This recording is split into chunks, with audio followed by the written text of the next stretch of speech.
Hey, what's going on, guys? Welcome to the Orion Group Podcast. I'm your host, Robert Dunn, and I'm here tonight, Wednesday, hump day, Miss Elizabeth Stone, tracktheone.com. I like that. Well, hello. How are you? I'm good. How you doing? I'm excellent. I'm sitting by my cousin's pool in Arizona and just enjoying myself so far. Nice. Perfect conversation, vibe, atmosphere you got going on. Is it hot still out there? It's not. It's getting better. So it's in the 90s. But that's a big improvement over 120. That's a fact. Like I said, there anything worse in Southern California is definitely Arizona. So I'm sure you got a nice tan, though. I do not. I am white. White as could be. Still pale. But thank you guys, though, for tuning in. Really appreciate it. You can go to our website, theorionggrouppodcast.com, and you can check out all of our stuff there. But with this plane landing over our head. Yeah, okay. Like I said, okay. I think the listeners know by now that I live next to an Air Force base, so they should. I don't even recognize it anymore, so hopefully you guys don't either. But Elizabeth I think it's did. the first time I've ever noticed it, so Really? Nice job hiding that from the two Yeah, years. you like that? Well done. Nice. But with backed by popular demand, we are going to go for a part 2 of what we discussed last time, because like I was telling Elizabeth, it clearly struck a nerve, or not really struck a nerve, but it struck something with you guys, and you guys seem very interested in this aspect of intersectional relationships. Is that what you call it? Intersectional relationships. Does that work? I think it sounds fantastic. There we go. Thank you for that. Well, and we haven't got a chance to talk about why this hit a nerve for people. I'm so curious to find out what they said about it. Yeah, I mean, it was kind of a range from, like, there's some guys who were kind of upset in the sense that I think a lot of the guys thought we were, especially me anyways, we're going down a route of kind of like, what are we supposed to do then? Type of a thing, because I think a lot of guys heard, if it's not there immediately, then there's nothing for them to do. And so I guess kind of make that kind of a little bit more clear, because that's definitely not the case. And so we'll kind of hit on that. Like, a lot of women were kind of like a lot of eye-opening, kind of aha moments seem to happen, and just kind of realizing kind of what, understanding kind of their own behavior in terms of how they've dealt with men in their lives, and kind of why certain things have happened and why they kind of keep getting into certain situations. So it's kind of a range between that kind of stuff. That makes sense. So I thought that was best to hopefully kind of clear a lot of that stuff up. If not, I mean, at the end of the day, you can only do so much. But I think what's most important about this is not so much that you listen to this stuff in terms of right or wrong, and more of how is it applicable or applicable to you. Have you seen this in your own life? Have you seen yourself kind of respond to situations and to people in a way that you didn't really get, or you kind of find yourself in a consistent loop with men or with women, you know what I mean? And this kind of hopefully can help you break that. That's right. And kind of understand what's going on behind the scenes when some of these things are happening that are kind of upsetting on the surface. Oh, absolutely. And that's big, because a lot of stuff you can get upset about just by not understanding it. Right? Almost everything, really. Right, exactly. Yeah, especially when it comes to other people. When other people become more predictable because of biology or because you understand them better, then they're not so mysterious and painful and hurtful, and it depersonalizes a lot of their idiosyncrasies a bit. Right. And that's the big thing. You got to depersonalize it, because anytime you have a negative experience and you internalize that and you point it as to yourself as in there's something off or wrong with you, then that's just a toilet bowl situation, right? Yeah. And it's human to do that. It's human to start with yourself and think, well, okay, how did I fail? And then move outward. Right. So if you already know that it's not your fault because this is happening, that's a very freeing and helpful experience. Absolutely. and, really trying to break people out of the proverbial wilderness, because that's what dating has become for, I think, so many people, especially so many people in our generation and even the younger generation coming up. I mean, even older people are having, are struggling in a lot of ways just because it's just such a new dynamic with online dating being, presented to us as an option and all the different things that is presented. But there's so many people just kind of experiencing the same things over and over and over again. And the only two options are to think that there's something just inherently wrong with you, or that you just keep picking the wrong people because you're such a terrible picker, or, you just, which is also something wrong with you if you think about it. Exactly. Like, not only is the outside wrong, but so is the inside, and we're all doomed. And that's just very demoralizing. There's nowhere to go from there. You can't get any traction with anybody. Exactly. And anytime, that's how you can't see clearly, because you keep seeing the same things over and over again, right? Right. Well, and you're continually expecting those things and then focusing upon them and then, vibrating that out and just having the same weird cookie cutter experiences over and over again because you expect them. Exactly. And I know last time we kind of talked about, in regards to men anyways, how men can be very idealistic.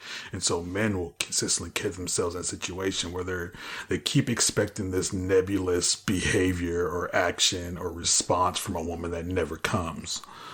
And they don't understand why. And they keep putting themselves in that situation over and over and over again, thinking that one day it's just going to be different. Not right. Realizing that there's something that has to change in the process in order to get a different result. All right. Right. And absolutely.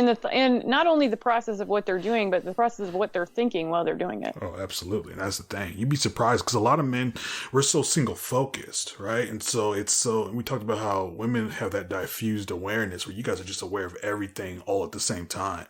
Yeah. Right. We are. So you can see that's where the multitasking comes in, right? It's not that men can't multitask, but it just seems so natural for women to just be, as an example, all right, she's cooking, taking care of the kid, on the phone with her friend, making sure the laundry. She's all four of those things are happening at the same time, and it doesn't seem stressful. It just seems so natural for her to be able to be aware of all these things happening at once. For us, we're watching TV, and that's all we notice.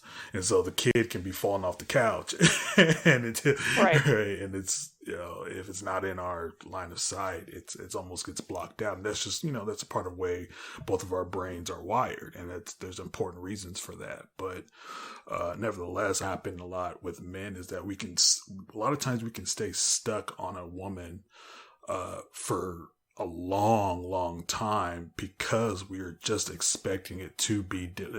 We really are expecting that one day it's just all of a sudden going to be different. And a lot of times we don't even realize that we're doing it. All right. Well, and the hard part about that is that, if you are focused on that one woman and it's not changing, then you either have to change or you have to try to change the situation in some way. I mean, either you're going to have to act different or you're going to have to, you can't just keep interacting the same way and expect the same result with her. Right. And then just keep, running it into the ground. Like, if it's different, then grab hold of that difference, even if it's scary that it's different. And that's the thing, too. You got that fear element to it. All right. Well, and people are so scared of messing up with other people, and the stuff that they're doing when they're in that fear place is what's causing them problems. Absolutely. Because they're focused on the lack of what they want. So they're going to experience more of that since they're laser focused on the experience of lack. I mean, it's basic, but it isn't when you're in it and you can't understand why you can't transform the situation. Well, if you're focused on the fact that it's not going the way you want it to go, then you're going to have a really hard time changing it. You're also going to have a hard time changing it if you are afraid to lose people, because you can't transform a relationship unless you're willing to lose a person, because you will act in ways that do not serve you, that do not further your goals. And this is where that scarcity versus abundance mindset comes in, right? Because that's exactly what you're talking about. And I didn't really realize that because a lot of times, when you're talking about something, especially when you're talking about something that you personally and how you personally go about a thing, again, what's normal to you, a lot of times you don't see. Right. Oh yeah, it's like a fish being inside a fishbowl with water. You know, Right. they don't know they're in water. They just are going about their day. Exactly. And so when you're talking about scarcity and abundance mindset, it's so important because scarcity is just that. It's going into every situation terrified that the worst outcome is you losing the person. Right? Which is a hard way to live. It's a very, very hard way to live, right? It's because it puts you in a state. That's when you talk about desperation, when you're talking about neediness, when you're talking about all of these traits that are universally unattractive to both men and women, that is rooted in a scarcity mindset, because scarcity means there's not enough. Right. And I have to hold on to any kind of resource or any kind of anything that I can get my hands on because my belief is there's not enough in regards to this particular topic, especially with men.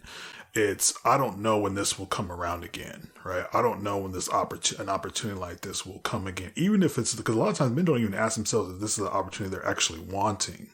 yeah. They Right. found themselves in the situation and now they got to keep it even though it kind of sucks. Right. It's like they're not even asking themselves that question. I've seen women do this a lot too, because women can be so caught up in the guy that I remember I've asked women multiple times, like, do you even like this dude?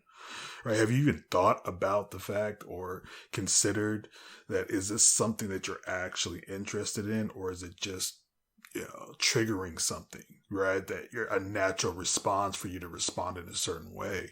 And so we both do this in somewhat different ways. But the point is, you cannot function properly in any area of life, really, when you're coming from that perspective, when you have that mindset, right? Because it really is a fear-based mindset, and nothing fruitful can come out of that. Yeah, that's absolutely true. And it's so hard to shift out of that when you go down that fear spiral sometimes, that it's not like we just magically have I'm in fear and I'm going to stop doing that. Like that's as much as we all want it to be perfect and for ourselves not to go down that route, even, it's hard to do that when you're in that place. So it's just not, as simple as just, I'm in fear, I'm going to get out of fear, which like I'm going to get out of the car. It's no problem. Because like I said, a lot of it is subconscious because, again, like you just said, you're not really aware of it like that. You're not going to thinking, oh my God, I can't get something else, so I'm going to do whatever. I mean, you're not thinking that, right? It's just in your behavior, in your instinct is to approach it that way. And a lot of times, until you're aware of it, you can't stop it. And you're right, because there's a reason why you're afraid of losing whatever it is that comes. There's a reason why you cling to everything, and you're not allowing yourself to present yourself honestly and authentically because of a fear of, like I said, missing out. And that's FOMO. And that's a big thing. That unworthiness. Absolutely. Go ahead and talk about that. Yeah, unworthiness. My goodness, that's a big topic. But if you don't think that you can maintain whatever it is, it doesn't matter what somebody's offering you, and they will legitimately need it, you won't be able to absorb it. They could tell you every day how much they love you and do really nice, kind things and be a great partner. But if you don't believe you deserve it, you will do something to sabotage it. It will not. And people are perplexed by this. Like, this is one of the most confusing things ever to people, because they think that just by them being there and being loving, that should be enough. And it should be, but it's not, because the other person can't absorb anything that you're offering. They think that you're an idiot, because it's kind of like that Groucho Marx quote that, we don't want to be a member of any club that would accept us as a member. So over time, people lose respect for people who are really in love with them, and then they get bored and they do really destructive things. So that self-hatred, unfortunately, will just really eat up a relationship, and it will eat up good relationships. I mean, I unfortunately have been on both the receiving and the, dealing end of this situation. And it's super common because we don't really understand what we bring to the table, since it's what we bring to the table. If you feel every day, you don't really like understand that somebody else could not think that. Oh. So, you know, and so you just don't get it. Like, they seem like a moron. Why would they like me? I mean, at first you seem, you know, it feels really great that they've fallen in love with you, but over time they seem more and more boring or more and more dumb because, gosh, why would they even care about me? How could I even, you know, how can they possibly care when I see all of my own faults? You know, and I have this underlying fear that one day they will finally see and notice, and this has all been a hideous sham, and they're going to go away. So, you know, why invest? Why do anything? Why not just sabotage this now? I'm going to leave them before they leave me. All right, and I've said this. I don't know. Honestly, I say this every show, but I know I've said this a lot. I'm telling you, the biggest issue that I was shocked by doing this show and reading emails and talking to even co-hosts, it was never what people thought was the issue. Like, when people tell you what they think is the issue, it never was that. Never, ever. It was always some form of self-sabotage. And it was crazy that people, you know, they call us selfish a lot, but that's not what I saw. That's not what I was getting from these people. People, especially when it comes to relationships, were really wanting and willing to give and give. Oh, yeah. But when you talk about them receiving, was a completely different. It's a nightmare. Oh my gosh. You know, it was it's night and day. Like, they didn't even belong. I couldn't believe it. It's to receive, to get people just to believe it, just to be okay that it's going okay is yeah. It was amazing. It blew my mind, because it was just like, it's just going well, just let it go well. And you could tell there was just so much anxiety, there was so much fidgeting, there was just so much uncomfortableness with that like couldn't be the reality, right? That couldn't be what's actually happening, that it's okay. And it's okay that it's not constantly filled with drama and chaos, and a lot of people are hooked on that. And when you start talking about chemistry, this is one of the big dangers of chemistry, because you can become an addict to it.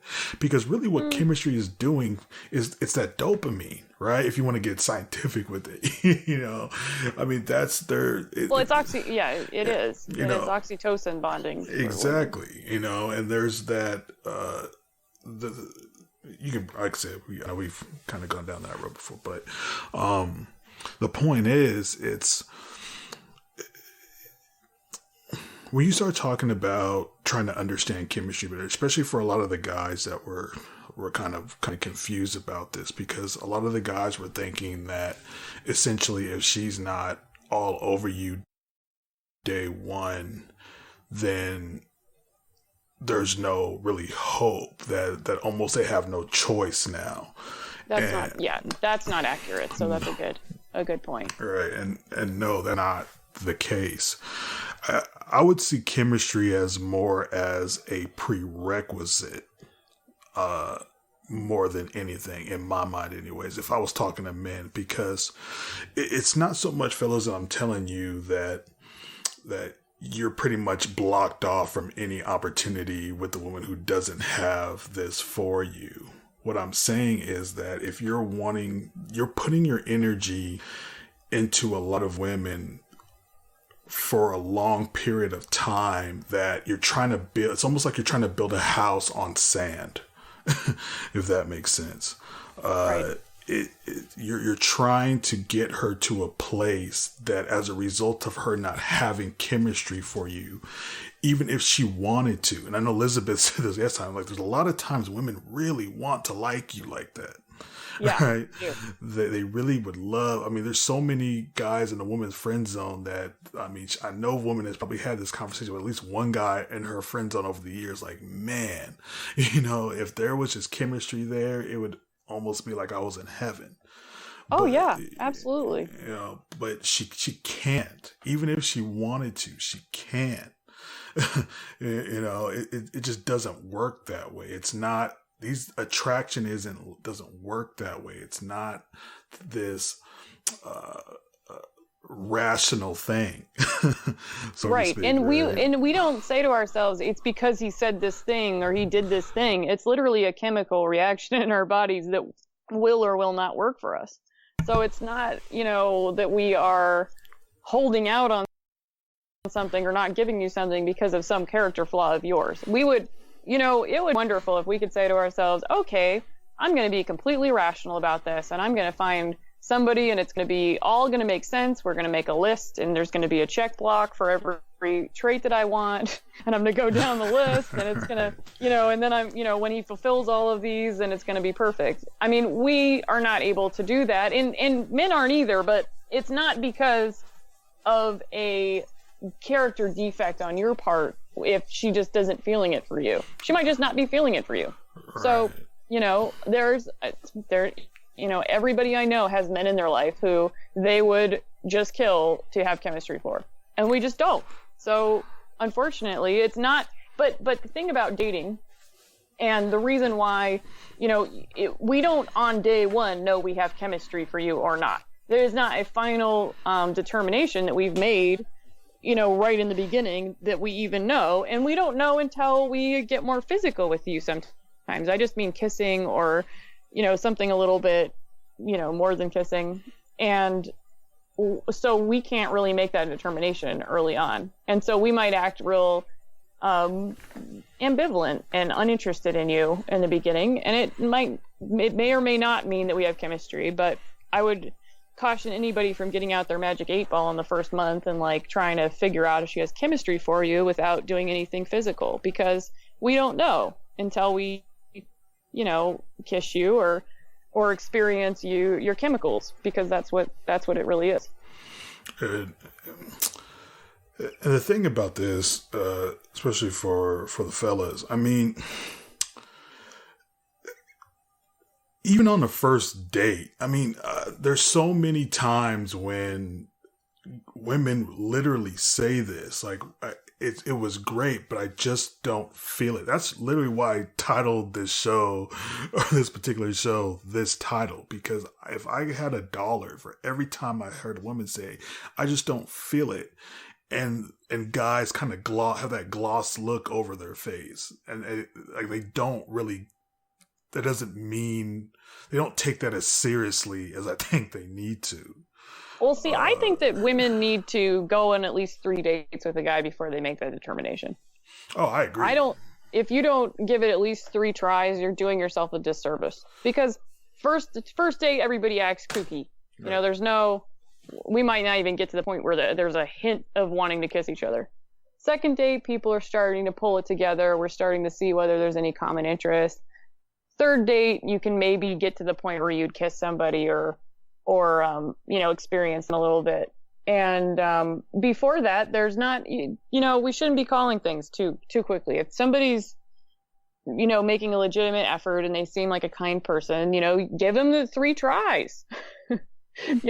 I make my people give 3 tries unless there is some major thing that is wrong. And that's important to do, because without that opportunity, we can't find out if we have chemistry for you, and we might not like you no matter what you do for the first 3 dates. But, we'll start to see whether there's anything there, and people aren't giving each other enough of an opportunity. Right, because a big thing about this, again, when it kind of goes back to our new dynamic or a new paradigm that we're in as a result of online dating, people want chemistry just from your picture. Right. Good luck to you. Right. That's not how it works. And that's how we're determining chemistry. I mean, we're trying immediately with you just by being able to look at you. If you're not our type, we don't even want to bother. Right. Yeah. And so, again, how realistic is it to get people en masse to try to go about this? Well, again, pain is always the best teacher, right? Because at the end of the day, if you don't listen to it beforehand, pain is you're not gonna, it'll teach you, on its own. It will. And so I don't really, worry about that because I understand that you can ignore me, but you can't ignore that. Right. Well, and then you'll come back and really get the message once you've been beat up a little bit. All right. No. But there's also, another thing that people never think about is desensitizing themselves to pleasure. Now, I have people all the time who, they started out in, they came for coaching and they were in the place that most people who come to me are in, which is that they're very upset and unhappy. And then in about 4 to 6 weeks, they start to be happy. And they then get anxiety about how happy they are, no matter what. No matter who it is, no matter what the situation is like, they become uneasy about the fact that they're happy. And they start saying things like, I don't know, should I change this? I don't know, what should I do different? I'm like, you have been doing all the things that have been making you happy, and now you're happy, and that's a terrifying experience for you. So why don't we just sit with that and not do anything? And then they universally say, maybe I should change something after that conversation. Because they feel uncomfortable. And our reaction to feeling uncomfortable is that we should then do something. So if you're feeling good and what you're doing is working, don't stop doing that because you feel uncomfortable. You want to desensitize yourself to the feeling of happiness and comfort and enjoyment. Because if you don't, you will continually ruin situations because you just feel a natural pressure every time things are going well. And, there's that saying, you got to become comfortable with being uncomfortable, right? Yes. Get really comfortable with it. It's magic, but it's hard.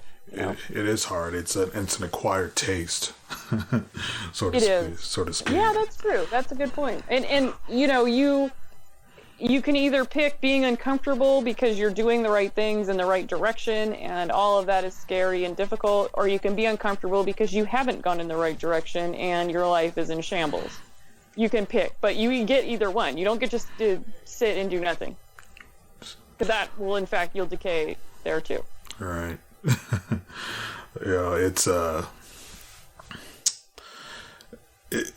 and a lot of times when I see people when they're having that experience you just described is when they have been on that track of one-sided chemistry, right? And most people are used to one-sided chemistry, whether that be them having it for somebody and them not having it back or vice versa, right? And like I said last show, the number one complaint I've heard or top 5. I don't know if I say number 1 all the time, but we'll say top 5 just to give myself a disclaimer. Top 5 things I've heard women say is, why do the guys that I want don't want me, and the ones that want me I don't want? That is so many women's normal. I can't even, to me, I don't, that's the normal. And so, like Elizabeth said, when they find a situation where they actually have a legit chemistry for a guy and it's being reciprocated, and then because what that brings about is resonance. And all your demons. and all of that, because you're so used to, I won't say so used to failure, but you're so used to it. Struggle. That struggle, that wall. You're so used to hitting that wall every single time. And now you become familiar with it. And again, and I've said many times before, your biggest enemy is what's familiar to you. It's what's comfortable, it's what's safe, because you'd be surprised how comfortable we can get with things that we don't even like. Right? Oh, that's true. Yeah. You'd be surprised how comfortable people can get with just, because we're adaptive. Our species is very adaptive. Why? We went from 1 to 8 billion and built all the things that we built and created, the world that we've created. We were adaptable. We were able to adapt to our environments.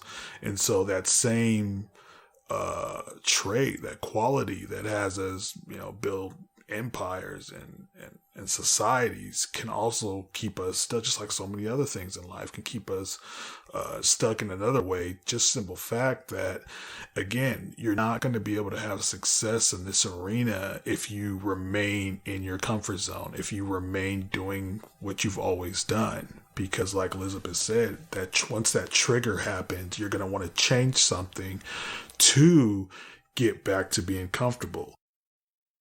even if that being comfortable is something you hate, like being alone, right? Or just being in a chaotic situation.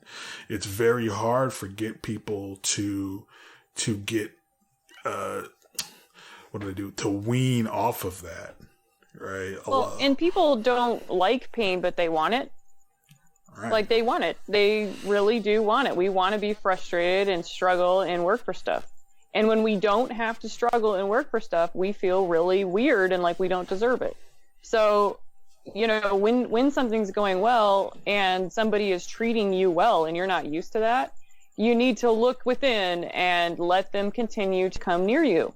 Let them continue to come near you. Even if, you know, you aren't necessarily sold on the situation, you need to desensitize yourself to the experience. Because if you don't, if you decide that, you know, say that they're the best thing since sliced bread down the road, if you don't, you know, give yourself the opportunity to get used to good things and get used to having a good situation, you will not get it when it finally arrives. And because you will drive it away, you will sabotage it, you will do something, you will, you know, gravitate toward pain or do things, and then you will call me and ask me how to get him back.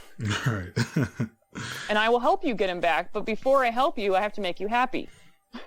and then we're going to have to desensitize you toward pain. So, desensitize you toward happiness.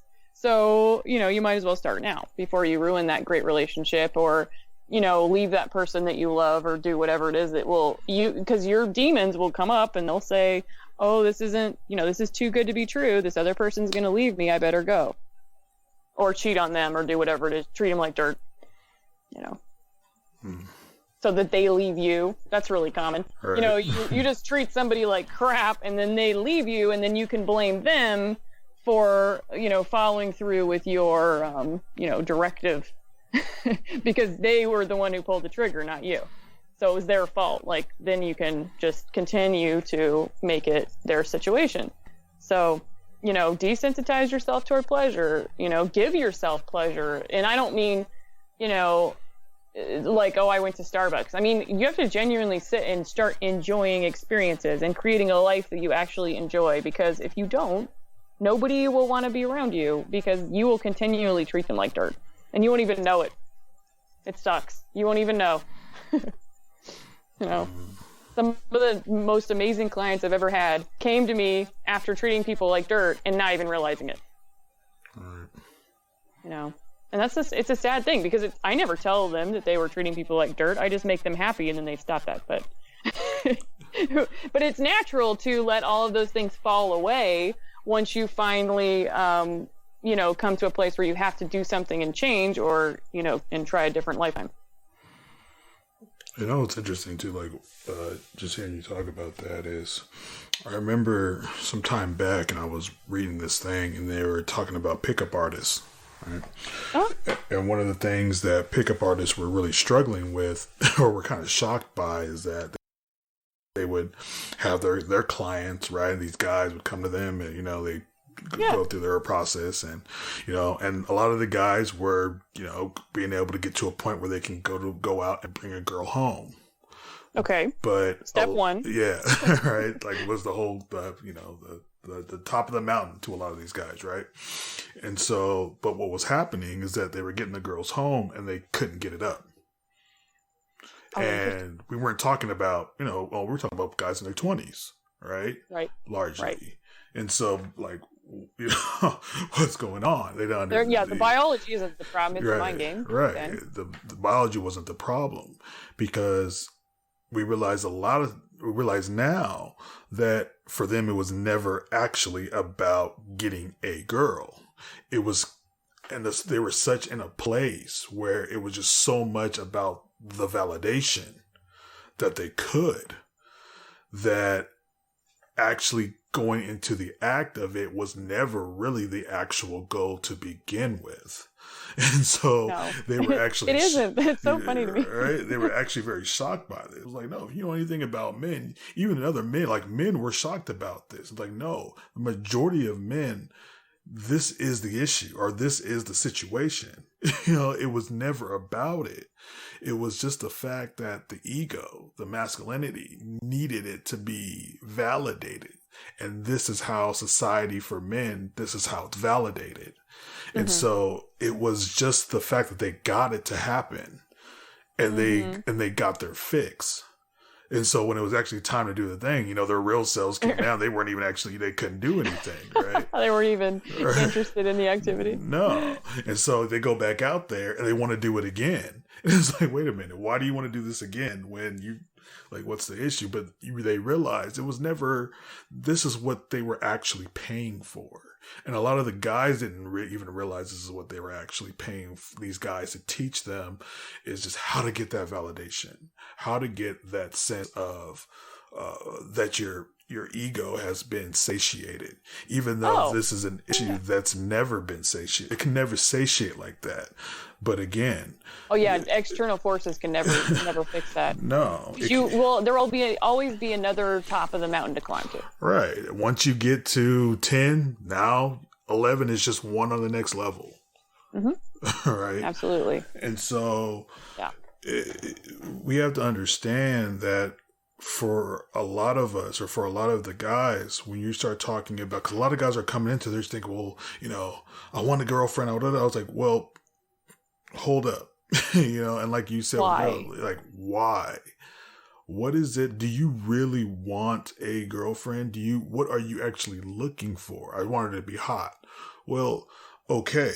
But, you know, because they've never gotten past the just possessing it. Right. To them, the possessiveness was the ultimate goal. They didn't know what everything after that. They had no clue because they never allowed their mind to get past that idea that there's life on the other end of a one night stand. Well, right? And perfection is empty. Perfection is empty. You know, and it's unattainable. Right. Not only is it empty, but it's also unattainable. Right. But if you're saying to yourself that I'll finally arrive when I do X, Y, and Z, or if I finally, you know, get this person to love me, you know, then I'll make it. If I finally do this thing, you know, most of the time you'll find that once you do it, it's very uncomfortable and upsetting. And then people get really depressed about that. Right. Because they didn't realize that they're like a dog chasing a car. They finally got what their goal was, and they don't know that that's not going to make them happy. Right. You know, I don't know. We think we all fall for that. You know, we all have, you know, bigger and better and you know, about certain things. And it's just a process of like taming that and understanding what it is about. Is it glamour that you want with that person? You know, you have to keep asking yourself why. You know, why do you want this trait? Why do you want this? Why do you want her to be pretty? What does it matter? What does it matter? And then you keep digging deeper, because if you say, okay, I want her to be pretty because why? You know, like because other people will think she's hot. And then what will that mean to you? Why do you want that? Right. You know, why do you want him to be rich? Because then, you know, then we'll be able to do rich things. well, okay. Well, why do you want to do that? Is it because you really want to, you know, have a Sherpa take you to the top of Mount Everest? Or is it because you want to be able to show other people that you're able to do that? You know, why do you want any, you know, attainment of a thing is experience of chasing glamour. And see, this is what, when you start going down that path, when you start asking yourselves these questions, you start really trying to figure out why it is that you're doing what you are doing, or you're pursuing what you're pursuing. This is what takes this area out of the evolutionary and into the human spirit realm. Yes. Because the human spirit realm is where love resides, and where integrity and character, quality resides in this area. But if you don't get deeper into these things and really start to self-reflect on why it is that you are, the why the why of it takes it out, because if you don't start asking yourself these questions, then you're just going to be an animal. Because I'm telling you right now, biology has its own strategy, and it is strong and it is potent, and it will completely run your life, not only in the area of relationships or dating, but every other area. That's how we got from 1 person to 8 billion, because it is very good at what it does. And all you need to do to somebody to completely change their personality is change the chemistry in their body. So really, I mean, we can be totally different people tomorrow if our body chemistry changes. And it's important to recognize that you don't really want to be trying to rely on that system to take care of you all the time. Right. Because we swear, I mean, and this is what can be very disappointing for a lot of people, especially a lot of women, because it takes it out of the romantic and it takes it out of the destiny and just that allure stage. Because when you tell somebody that I could, if I ask a female bodybuilder how different she feels now that she's using testosterone so she can build up her muscles. Now she's wanting to have sex every day. Now she's more aggressive. Like, yeah, welcome to my world. Right. And they start to understand, like, oh, you know what I mean? Yeah. This isn't just because, again, a lot of our behavior is chemical, and you can change somebody's whole personality. If I put dopamine in you, I can make you feel like you're walking on air.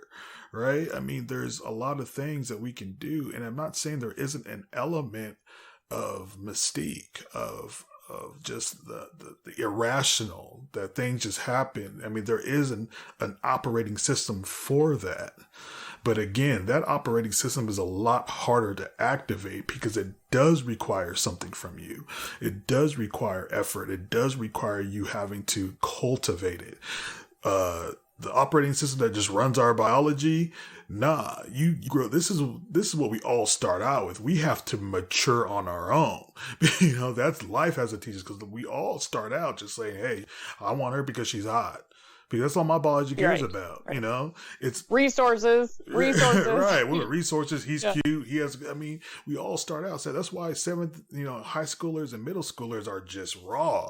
Right. This is why they could be. Right. And they do. It's really fascinating to watch them because they operate so primally.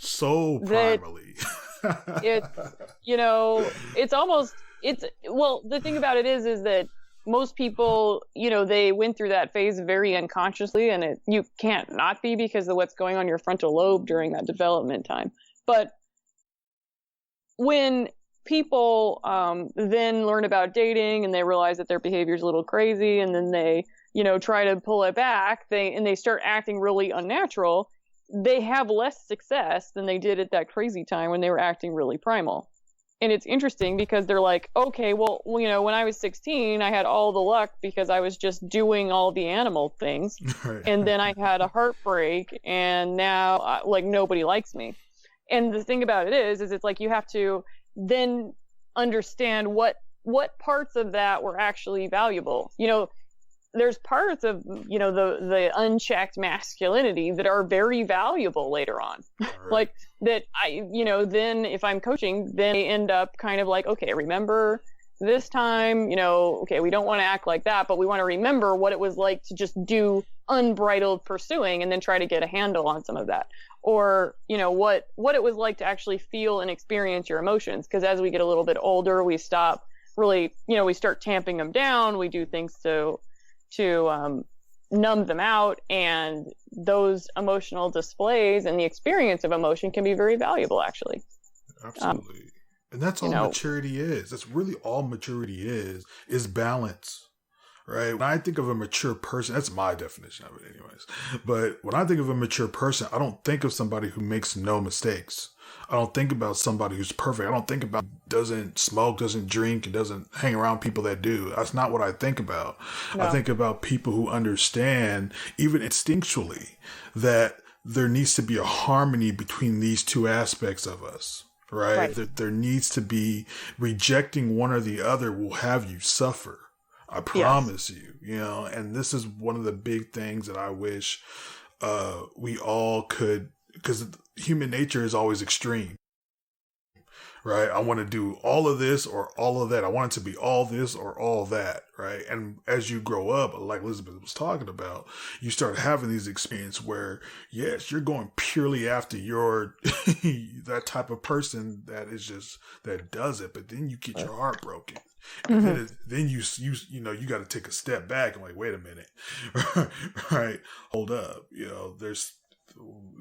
I can't just, we got to readjust some things. And that's a lot of the times where pain is almost a conduit between these two operating systems, because that's what triggers you recognizing that not only there are two, or there are, that there's a different version of you that functions in a different way, but that you need to incorporate it because and be mindful of it, and be very mindful of it, because I don't want anybody who doesn't have both of these things, like I said, within harmony with each other. Because if you have the guy who's just functioning in the place, because a lot of guys who get stuck in the friend zone, again, when I say the friend zone, it's really the friend zone in the sense of you're wanting something more, Well, the friend zone's only bad if you deem it so.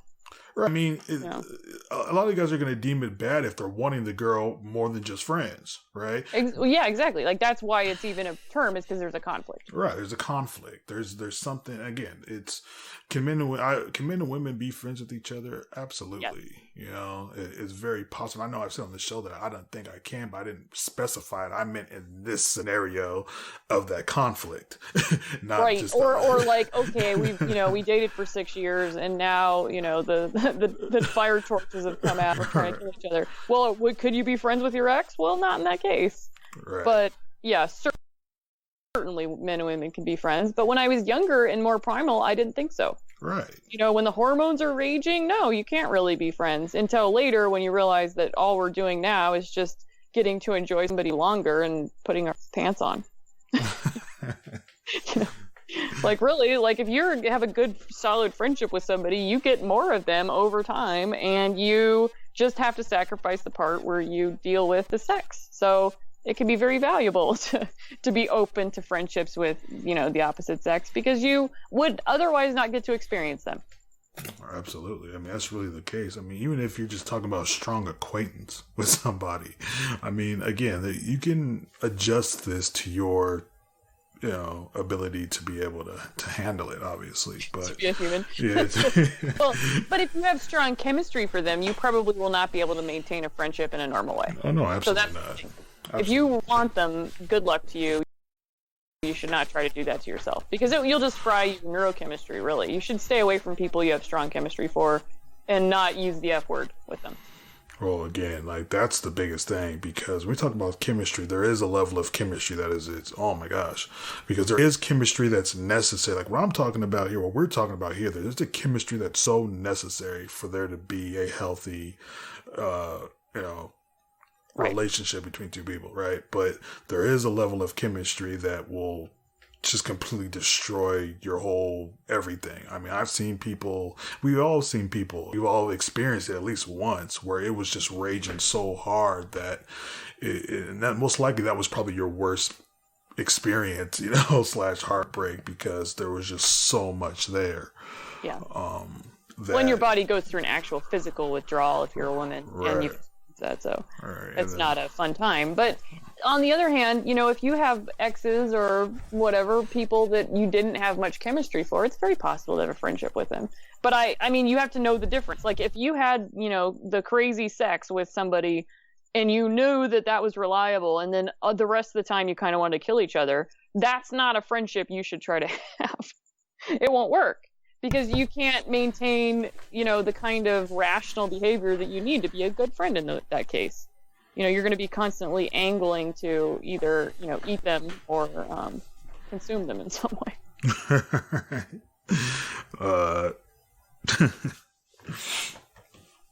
Yeah, you got to stay away from stuff that really is not going to work. Like, if you have ever had the thought that you wanted to just consume them or also angrily beat them to death, you should probably not try to maintain friendships. I mean, it's so natural for guys to approach women from a place of qualification. the dancing monkey almost type of a thing.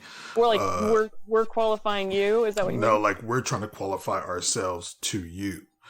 See, this is why when a guy gets really frustrated in the friend zone, is because he keeps trying to qualify himself to create chemistry. He wouldn't say that this is what he's trying to accomplish, right? And again, it goes back to a way of thinking for us men that seems so natural to most of us wouldn't even recognize until now. If you hear me saying this now, you're seeing it now, you're thinking about it, because we don't understand why we can't qualify ourselves into chemistry. I know we talked about how negotiating desire. This is what we're talking about. Because really, what my goal for men is, I'm not trying to say that this is something that you have to be it's not a straitjacket situation. It's just that a lot of us will spend a lot of energy again into a lot of women that your points are worth one. You're doing 100 point worth things and they're worth one to her.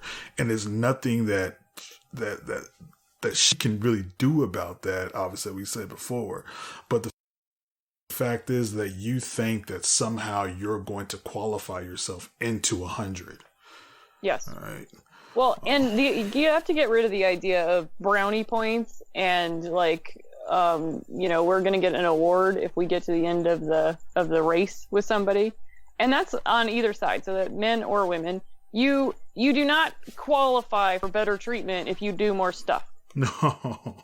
So either way, like if you bake him enough cookies, you do not, finally reach the finish line where he likes you. No. If you give him enough sex or give each other enough sex, that's not male or female. Either way, you are not going to reach the finish line because you got enough brownie points. It doesn't work like that. It does not work that way. That is not how... We are not bartering. Attraction doesn't work on the barter system. Well, and that's exactly it. Barter, all the synonyms with each other, like negotiating, anytime, they're all the same, right? We're all doing the same thing when we have someone that we really like.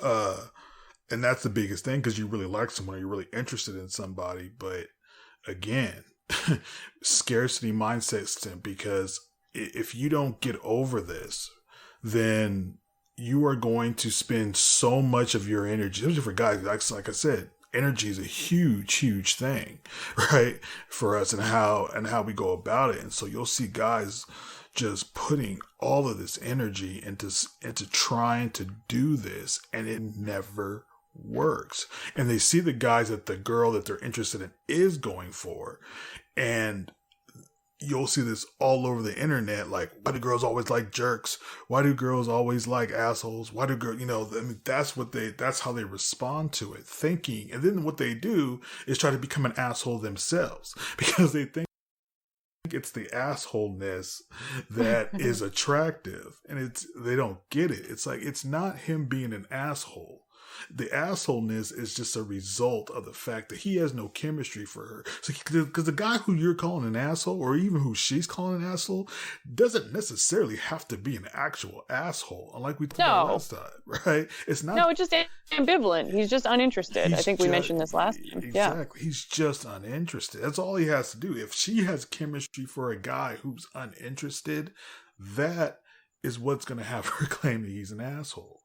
Right. And then you, on the other end, you're sitting here as a guy and you're looking at, but I'm doing all these things and he's not doing it. So what's the problem? Like, again, this is why we're having this show, so we can throw all of that out the window for whatever reason. Like, look, if somebody is your evolutionary ideal, you are going to have chemistry for them, i.e. your type. Right.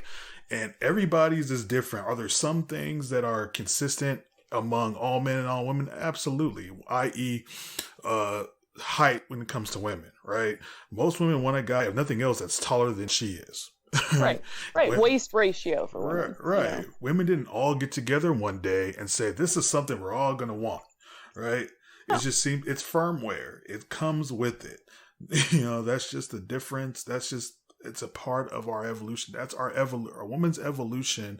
How she's had to come up and survive all of human history has told her that to be protected. Every time you hear a woman and you ask a woman about height, why does she want someone height or taller, or why does she like taller guys? 98% of the time, they're always talking about something to do with safety. It makes me feel safe. Right? Yeah. That is purely evolution. That's how you survive, by connecting with men who are big and strong, who can fight tigers, yes. Right? Yes. Or other men, right? And so again, there's just this thing that is just, when you talk about when a woman has chemistry for me, I understand that if Elizabeth has chemistry for me, I realize I didn't do anything. No, right? It's part of your body that somehow it works for my body. Exactly. For whatever reason, I do it for her. It does not mean that you're my twin flame. No. It does not mean that we are soulmates. No. It does not mean anything except that our bodies are really excited to make babies. Right. There's something in our genes that will create a good, healthy, strong baby. Yeah, it'll be an awesome kid. It'll be an awesome kid. When you have two people have crazy for each other, they're gonna have. And you can even look at this statistically. I think there was a woman who actually did this. Like, you really do have better babies with people that, in terms of health and all those type of things. I would expect that. Nature doesn't want puppy mills. No, nature knows what it's doing, right? But that's all it's saying. And so when the guy looks at the asshole and think, oh, he's asshole in this, and he's a jerk, and he's, this and that, and that's why he gets girls. It's like, no, it's just for whatever reason, the women who are responding to him like that, they just do. Well, right? And there's also an element of intermittent reinforcement. So when somebody is responding some of the time, and it's why casinos are even a thing. It's because when we are reinforced on a schedule that is inconsistent, we are much more interested in whatever it is that we're interacting with than when we are not. And so when people are inconsistent, which is perfect when you are uninterested, I might respond today, I might not, who cares? That's intermittent reinforcement for the other person. And so people get addicted to frustration. Because the part of their brain that, the same lights up, we get a notification on Facebook, also lights up when the person that you've been pursuing finally says hello. Shit, like you get the big chemical hit. So there's another thing going on there sometimes when you don't have confirmed chemistry, and that is that you are now addicted to frustration and you've gotten interested in the glamour of the other person. So, it can be both things, or it can be only one of them at the same time. Right. Yeah. And this is this should be good to you fellas. Yes. This is actually to everybody, because now you know why everybody's acting kooky, whether, you're on the receiving end or the giving end. Right. Because when I really became aware of this, because you can function in something and not even really know why you're working the way it's working for you. Yeah. But once you understand it, because what that does is that when you have a woman respond to you like that and you realize you didn't do anything, that's the woman you can give to. And I know Elizabeth has always talked about how like women have this, but kind of that metaphor of a box, and they give you access to that box. What chemistry is that key. And so when a woman has that chemistry for you, it almost is a key to her box. That's when your small becomes huge. This is why there's a guy right now that could text Elizabeth and she would think nothing about it. Right? There could be nothing wrong with the guy. It's just like, oh, it's just John. Cool. Whatever. Yeah, there is. I'm not thinking about it. But there's another guy that if he just blew in her direction, she would think about it for 6 months. Yeah, there is. Right? There absolutely is. And it has nothing to do because, Bill doesn't have to be any better than John in any kind of way. Doesn't have to be nicer than John. Doesn't have to be, it could be the case, but it doesn't have to be. Right? Now, again, Bill and John both can come to the situation and look at it and be like, Bill can be thinking, oh, I'm the man. I'm just, just that kind of guy. It's like, no, no, not necessarily. Right. And John can be looking at Bill and just be looking at him like, man, I want to be like him, right? Or there's something he's doing. I need to figure out what he's doing to get this. And again, it's just the wrong way to approach it, because you want to engage with the women who respond to you like that. Because when you do, that's when, as a guy, you feel like you're in heaven, because it doesn't take all of this craziness, things that you're having to do. You can be yourself because she just likes you. For whatever reason, she just likes you. When a girl just likes you, it's like you can just be yourself, and anything that you do that's nice. I mean, you don't want to take advantage of this.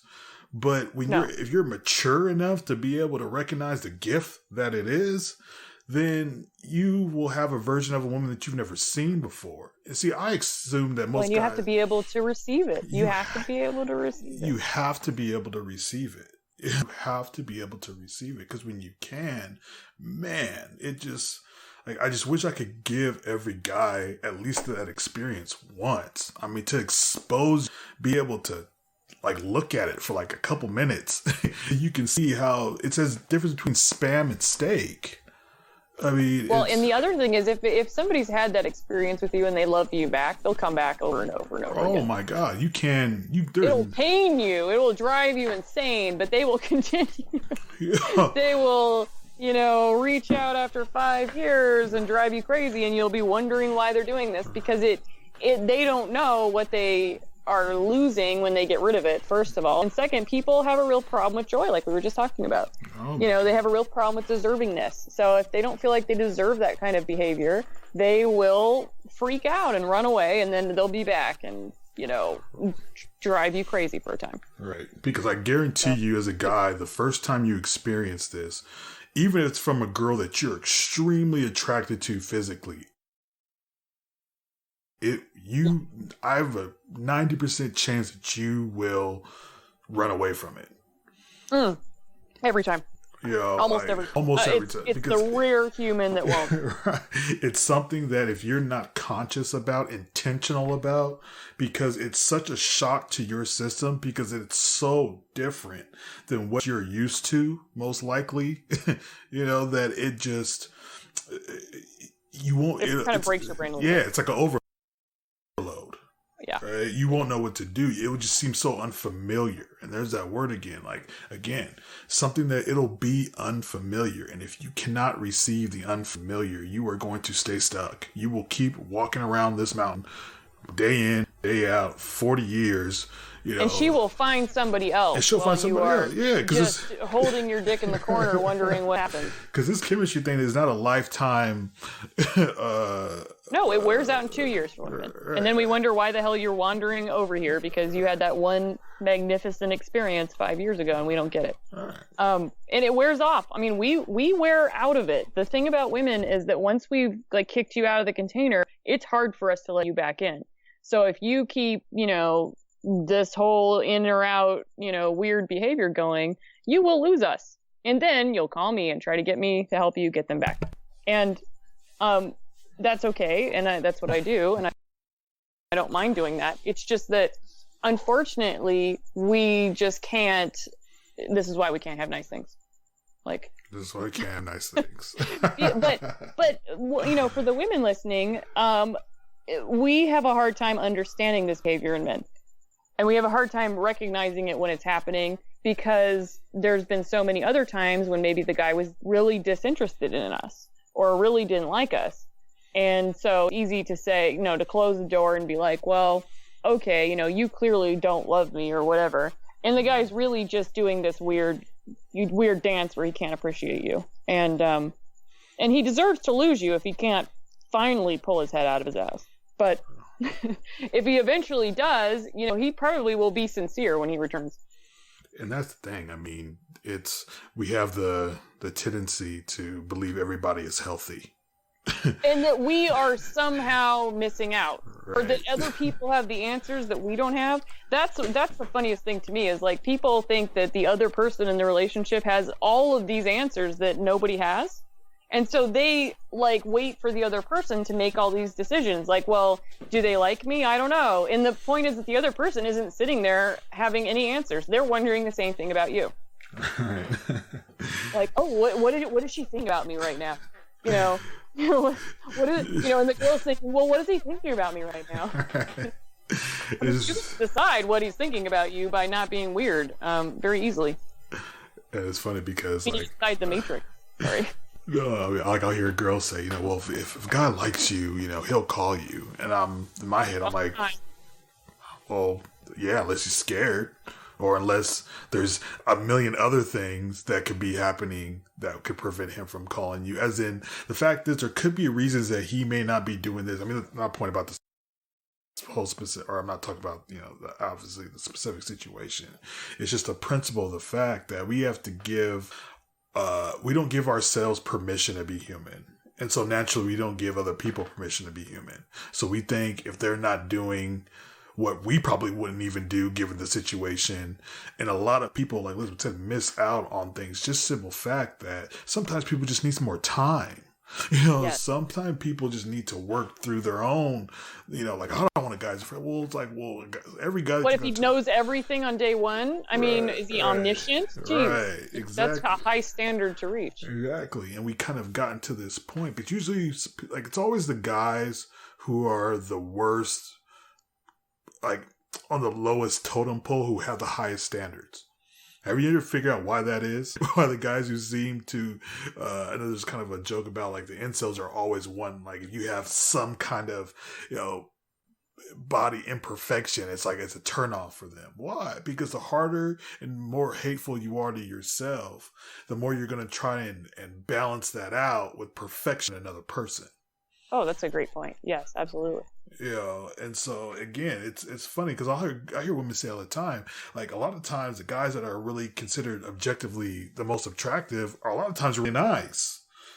Yeah, they are. know? And you don't expect that when you're a teenager out in the world. No. Or if you're me.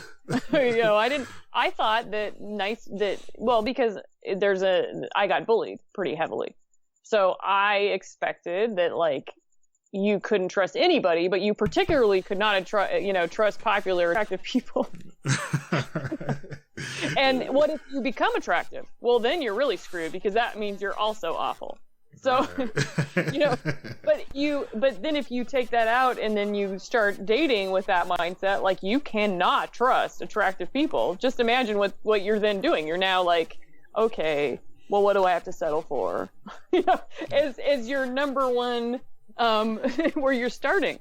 And so, you know, we don't always know why we're like, we've handicapped the other group in some way because we have this weird belief about them, you know. Right. And like, again, oh, she has to be super attractive or whatever. because we spend so much time in our own heads and thinking about these things over and over again without really discussing them with other people. Right. Or even writing them down. Like if you write it down and read it out loud, it sounds so absurd and you'll get over so many issues. Right. Like one exercise is really helpful. Write down every criticism that you can come up with about yourself. Write it out on paper and then read them out loud. And it is the funniest experience. You know, because all those things like, you know, my nose is so big, nobody's ever going to love me. Like once you read them out loud, it sounds like mean celebrity tweets and you can laugh about it and move on. And see, that's to me personally, like I'm used to being liked. And so that's my crazy confidence, but I have a naive confidence. And I remember I learned this. This is intentional, right? Because I realized that it's better for me to assume you're going to like me and find out that you don't than to assume that you don't and never have a chance ever again. And I'll never have a chance if I'm coming at it from that angle regardless. Right? Yeah. And so it's one of those things that there's so many signals and energy that we put out there that we're not even aware of strictly because of our own disposition, our own countenance, right? Well, we create our own reality, really. We really do. In every sense of the word, in a deep way that we don't even realize until you start digging around. Right. Just go on the internet and look how people talk on the internet. You're just, and they'll be saying things, and you'll be, the thing that will come out of your mouth is, what world do you live in? Because it could be so warped, and you realize this person has just so created this narrative that it doesn't matter if anything good comes in. It doesn't matter if anything changes externally, because, internally they are just so arthritic, in their thinking, that it's you lost before you even started. And so many people, when it comes to relationships, have lost before they ever even started because of the way they think about themselves. See, it's awful. There's certain things that you're just no getting around. There's certain things that you have to go through. There's certain things that you're just going to have to do the work for. Because if you're not going to, I've seen people fight for other people so much more harder than they fight for themselves.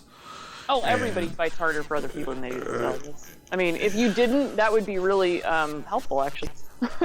Like, it's super healthy if you have enough of a self-esteem and enough of an image to get harder for yourself than you would for somebody else, but it's not common. So people generally think that they're flawed and that everybody else has it figured out. So I think, you know what? I think we're probably at our 10. We probably can do 20. Let's do 20 more minutes. Is that all right with you? Yeah, that's fine with me. All right, and we'll start this article, because I think we've kind of covered a lot of that stuff well enough. Yeah, this article is something. But yeah, this article is very interesting. Like I said, a listener sent this to me, and we were going to talk about it last time. I planned on talking about it last time, but you know how Elizabeth and I get down, so we just kind of had to prolong it a little bit. But I'm glad we kind of got all that stuff out there. But yes, there is this article that was sent to me by a listener. It's very interesting. It was written on Medium by a lady named Penelope Littman, and it is titled, "I'm Strong, Single, Independent Woman, and I'm Sad." And so I thought it had a lot of interesting things to talk about. I'm curious what Elizabeth thinks about a lot of these things too, because obviously it was read by a woman in her experience. And so we'll just start to go through this. Obviously, we're probably gonna have to finish the next show or two, because there's pretty much something in every kind of part of this that is, I think, necessary to talk about. So we'll just kind of go through it slowly, and then we'll just, when we finish, we finish. That sound all right? Sounds great to me. All right. So here we go. "You're so clever," they said. "Bright as a button, so mature, a pleasure to teach. I could do anything if I set my mind to it. I was top of the class, queen of the heap. My mission in life, do well in school. Please parents and teachers succeed. At what or why? I never asked myself. My currency was my mind. This valued me, ranked me high. I was smart, a good child. I would have a good life. They never tell you about the gnawing emptiness of being alone. Pushing 30, your hyper-intellectualism a major turnoff for every guy who gets for every guy who gets close. They never explain that as a girl child, one of the most important phases in your life is the reproductive phase, when your body goes operating on a mission for a man. And without one, you're anxious, lost, hopeless, alone, a failure, stunted like a child. Something kicks in a profound bodily way. It didn't happen to me until I was 27, but now it won't go away." So. Is that the whole thing? Oh no, that's just the first. Yeah, that's what I thought. Okay, I read it too. I want to know where we were stopping with that. We'll stop there.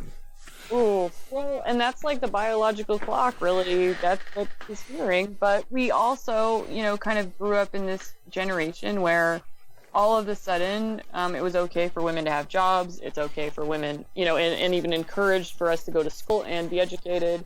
And if you're smart, I mean, the first part of this really resonated for me because I was told these exact things growing up. Like, I skipped grades. I went to school, kind of early and atypically. I did a I had all this same kind of praise, and um, the only difference here is that I don't have that biological clock that I hear, and I think that's probably why I'm not sad about this.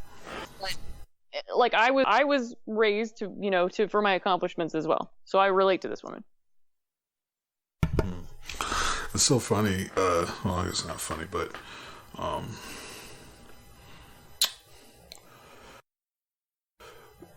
really what this first part, just in general, really said to me was just representing the conflict that I have personally seen so many women struggle with. That is this almost clash between intellectualism, success, mentally gifted, and romantic success. Right.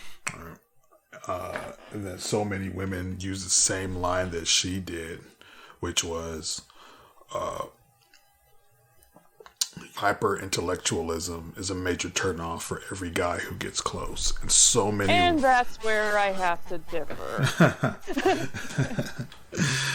Well, because it's one of the things. I mean, you've heard this in movies. You've heard this in books and articles. And I mean, this is a very common belief among a lot of women that their intellectualism, their success, their more maybe masculine, aggressive behavior, but really it's the intellectualism that they really believe is a turnoff for men. And so, again, I can feel your brain. I'll let you go ahead and give your piece on that. Yeah, it's like hurting me. It's hurting me to not jump on this. So, well, and I think there's a few different elements to this, because I used to think this almost the same thing, and then I realized what it is. So, it is that, okay, being intelligent, you can sometimes live in your own mind, and that's where this, hyper-intellectualism comes from. And so when you're living in your own mind, you're not necessarily experiencing your feelings or your emotions, and it can be really easy to make those the like redheaded stepchild that you're ignoring. And real genuine emotion and real genuine feeling is very, very feminine and very attractive to masculine energy. So if you're blotting that out, you come across very masculine to men. And you're not actually in your feelings at all, or allowing yourself to experience your feelings, you will drive men away, because you'll just be meeting them on an intellectual level. So they won't feel chemistry for you. They won't feel polarity for you. And that's a really common misunderstanding. Can you hear me okay? I'm getting a weird echo. Yeah, no, I can hear you fine. Okay. Yeah, so it's a common misunderstanding to think that men don't like smart women, and when I explain femininity to women, I have to constantly explain that I am not telling them to dumb themselves down in any way. I'm just telling them to maybe put a lid on it for a moment and then get to experience him as well, because really smart women, we tend to lead the conversation like I'm doing right now. So we just talk over you, we like bring the rate out, and here you go. And that's a turn off for anybody.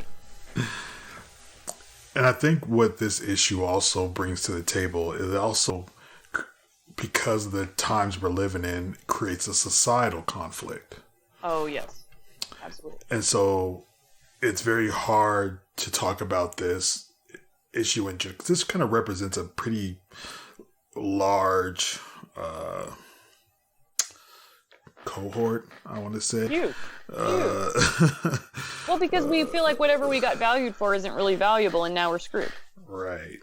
Somehow it's the intellectualism itself. Because really what women are, because what they say a lot is that we are not just unattracted to it, but we're intimidated by it. And see, that's what's so hard. It's so hard to talk about this, because again, not only are you clashing with the realities of what makes one person attracted to another from a biological standpoint or evolutionary standpoint, and a, like I said, more human spiritual standpoint, but you're also clashing with the fact is, can you talk about this in this day and age and not consistently trip? Yeah, have the pitchforks come out. Well, and you're going against a lot of people's experience of feeling like somebody was less attracted to them once they were intelligent. Right. And that's a real feeling and a real experience a lot of women have had. I've had that experience where I thought that's what it was. And I continue to be wary of that, and then it's not happening anymore because I've changed the polarity in my life.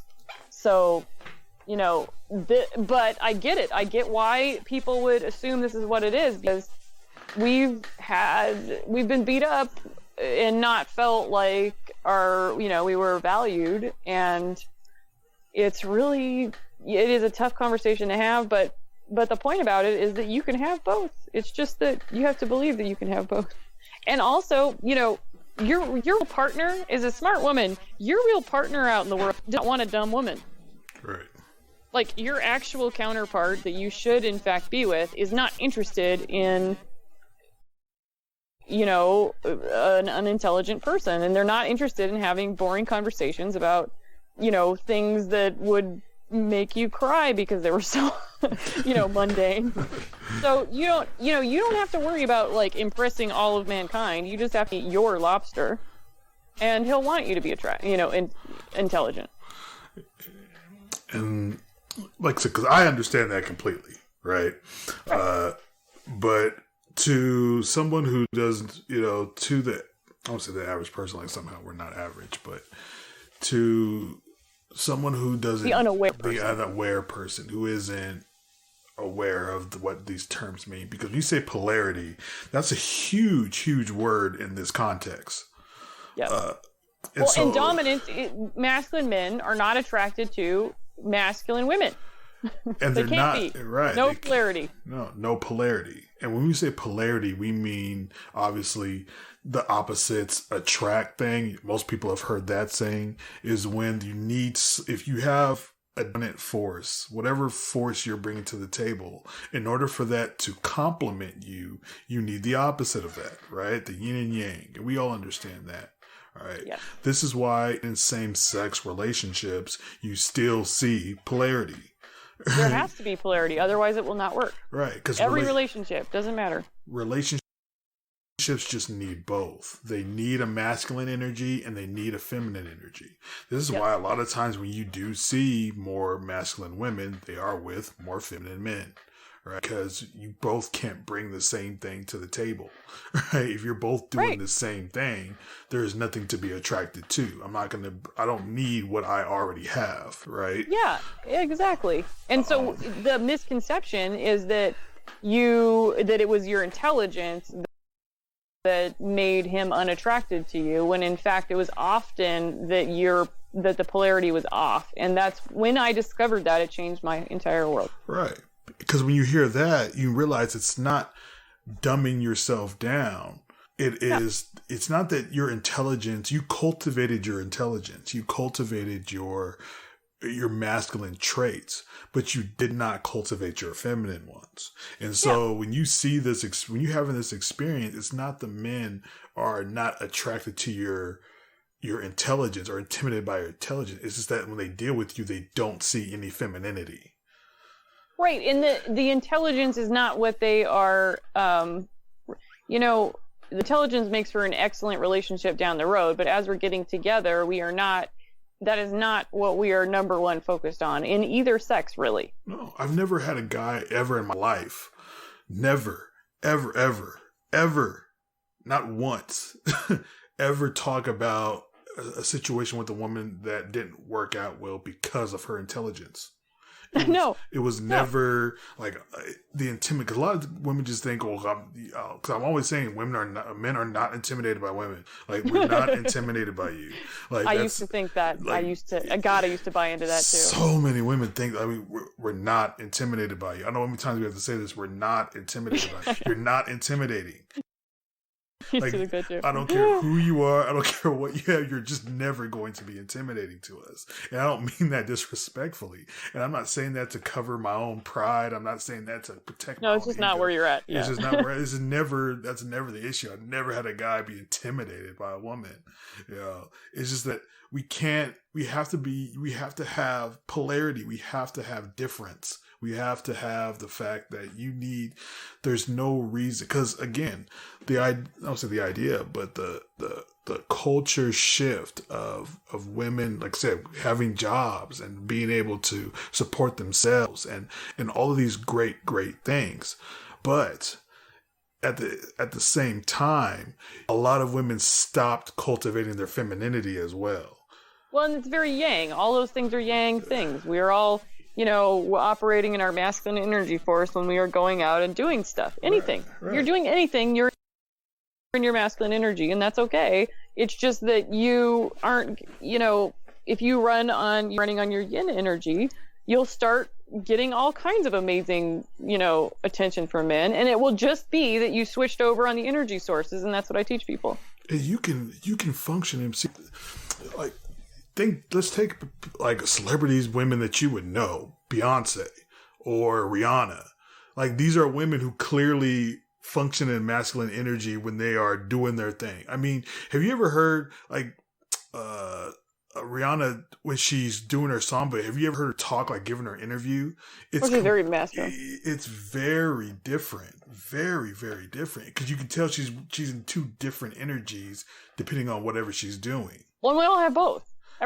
Human beings all have both. We all have both, but it's just like anything. You whatever comes out of you is what you're feeding, right? Whatever you feed in yourself is what's going to dominate. And also where you're more comfortable. Like, you're right about the feeding part, and then there's also an element of how you're raised in there. Like, if you were constantly asked what you think and valued for your thoughts and your contributions and your actions, that's masculine energy. So you will teach a girl, like a little girl, to value her more masculine energy if you speak to her by continually asking her what she thinks. If you ask her how she feels continually, she'll cultivate her yin energy better. It's just the way that works, because you have to go to a different part of your brain in order to access the feeling center. And if you're constantly requesting that from somebody else, then you will get that energy more. So, there's simple things you can do with language that will push somebody into a different energy source. If you want to switch the polarity in a relationship, you can ask them, what they're feeling or thinking, depending on where you want to go. You can put somebody in the friend zone by asking them, how they feel more often.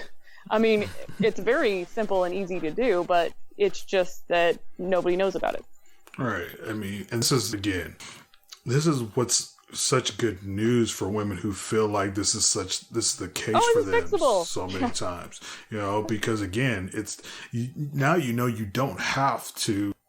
It's not about taking what you have cultivated and just ignoring it now. It doesn't have to do that. It's just recognizing that there's this other element to you, which is very natural for you anyways as a woman, that, like Elizabeth said, there's things you can do to cultivate that, to function in that energy, to be able to develop that just as much as you developed your masculine traits, your intellectualism, your work ethic, all those things. When you're in that energy, you can cultivate your femininity just as much. And when you do that, then you'll laugh. You don't have to worry about anything anymore. You won't have to worry about anything anymore. You'll laugh to think that it was something that it was so. It was never that. It's just when I meet you and I don't see any femininity, there's nothing in me that's going to be attracted to my masculinity, right? Like, even if you're beautiful, it has nothing to do with your look. Right. Even if you're gorgeous, it's not going to matter. There's nothing for me to do. Like, because a lot of times these women are constantly put in a position where they're kind of giving you that energy like they don't need you. And it's like, all right. And a lot of times they'll say it. Like, first thing, I'm a strong, independent woman. I don't need a man. Okay, then why are you needing? No problem. Like, I will exit stage left. All right, then go away then. Like, I don't care. I mean, you don't need a man. Fine. Then go be by yourself. Why are we on this date then? Like, that's what I don't understand. It's like, okay, why are you wanting me to make sure that okay, you're not going to. Well, we were valued for having more masculine energy through the 80s. Right. I mean, the 80s and 90s, we were valued for suddenly all being more masculine. And that's bit us in the ass. Because women look at men the way a lot of guys will look at bad boys. Guys will look at a bad boy and say, I want that. And Yes. so they'll look at the outside and they'll think, okay, what is he doing? He's being an asshole. And so they'll So that's what I'm going to do. so I'm that's going what to I'm be gonna more do. male. Right. Yes. Women looked at men and said, I want that. Right. Yeah. I want power. Yeah, I want power. I want, all of these things of independence, money, the ability to, do what I want, or whatever they thought it looked like from that perspective. But again, just like the good guy, or, nice guy looking at the bad boy, he doesn't see it correctly. Right. Yeah. And Well, you don't see it in a way that will get. Yeah, it's not that. You're not too smart for a great relationship. Right. Because so many men look at women and say, "You want this? Here, have it." Like, I mean, this is not that great. We don't. It's not. I mean, there's because we understand. Just like being a woman, I could look at a woman and be like, "It doesn't seem that tough. You just got to do this, this, and this, and this." The women will laugh at you. Why? Because you know the every intricacies, the details that I could not possibly know. Right. Right. Right. It's the same thing. It's like, okay, you want masculine behavior, then you're going to be attracted to femininity as well.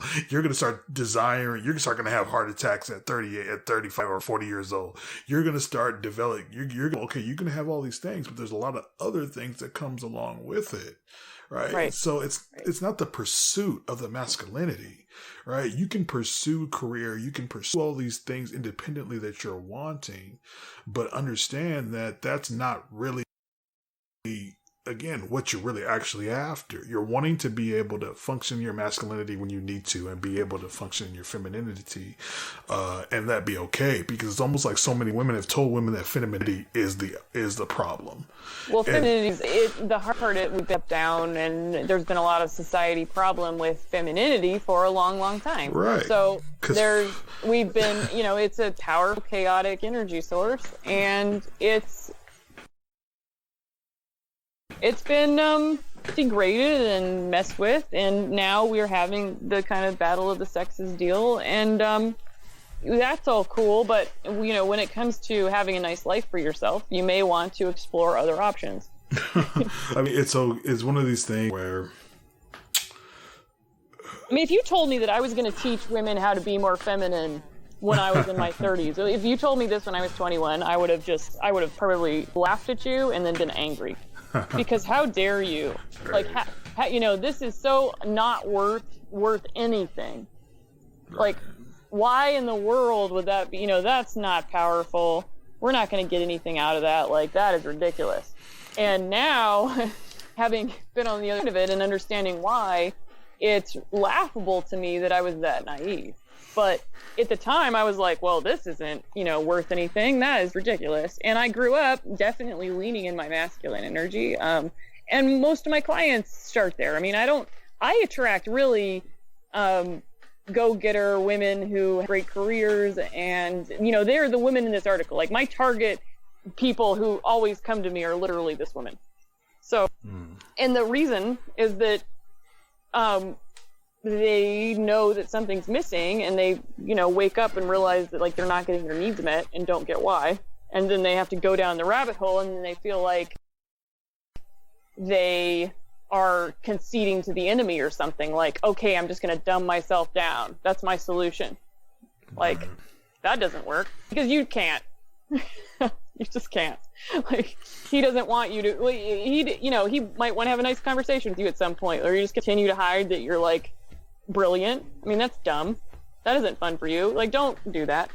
So that, the people that I get are the ones who are like, feel like they've been duped. Like, they did not, develop the right skills, and they're trying to figure out what it is.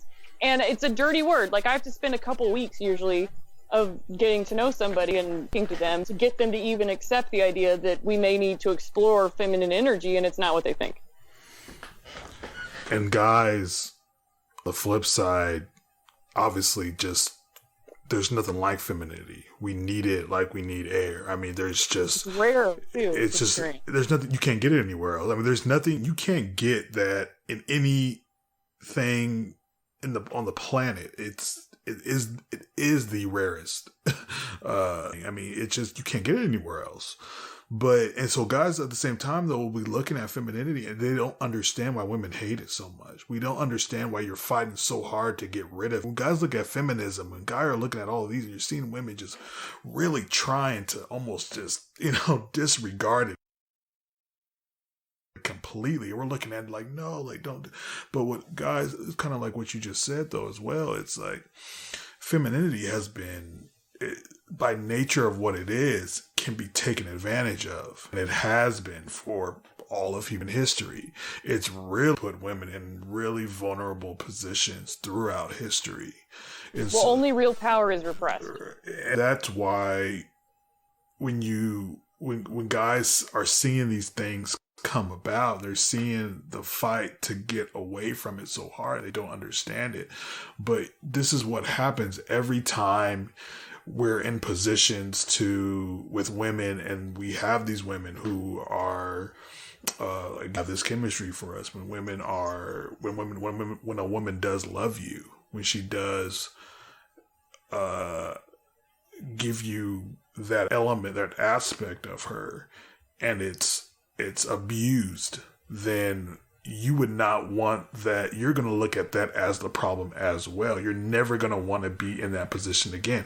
This is what happens. Anytime you've been abused, you're never going to want to be in that position again. I don't care what, man or right. That's just human nature. Anytime you've been oppressed, anytime you've had something happen where someone has taken something from you or done something to you that you couldn't stop them from doing, that is to have a very violent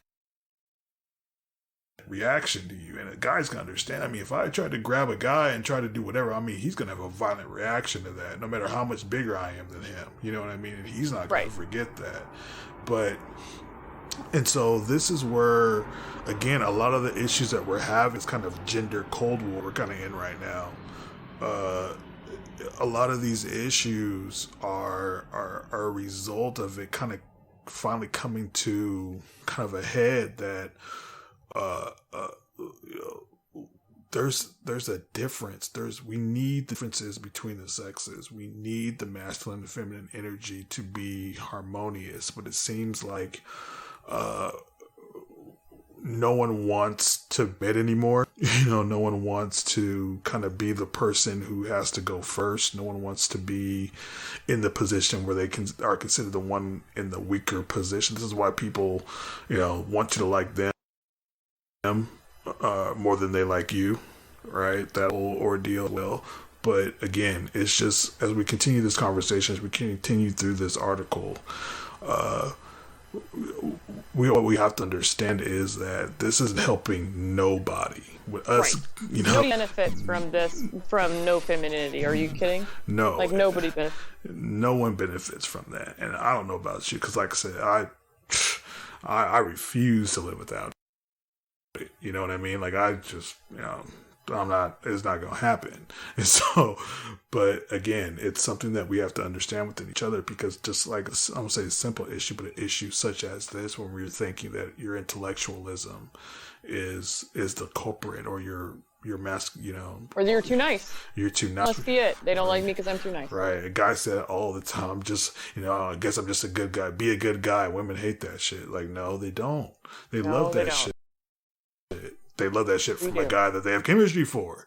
If they don't have chemistry for you, it didn't mean you ain't physically attracted to her. It's not going to mean anything. Doesn't mean cast pearls before swine. Well, it's like I don't understand what we don't understand within ourselves. If I'm not attracted to you physically, I don't care what you do. And I'm not saying that you're a bad person. It's just I'm not going to care. It's not going to have any impact on me, and it has nothing to do with anything with the girl. Because I'm not attracted to you does not mean you are objectively unattractive, right? Just means that you're not. It's his flavor. You're not for me. So you're not my person. That's it. And there's somebody who's going to see you and all day, every day. And that's what our goal should be. Again, it's a process. It's a slow process, because we were having to get through all these very, scars and painful moments that people have had, that they've locked on to, and they're cultivating, they're nurturing on their own. And Elizabeth and I kind of come in and redo all that. Like Elizabeth said, I got to get you happy first before we can do anything else. Before we do anything. All right. So I think that's a good place as far as to stop for tonight. Yeah, let's cliffhanger on this article because it really is paragraph by paragraph. Yeah, it really is. And so kind of a little intro to it so you can, kind of understand the road that we're about to go down. So, but yes, anyways, thank you guys all for tuning in. Really appreciate it.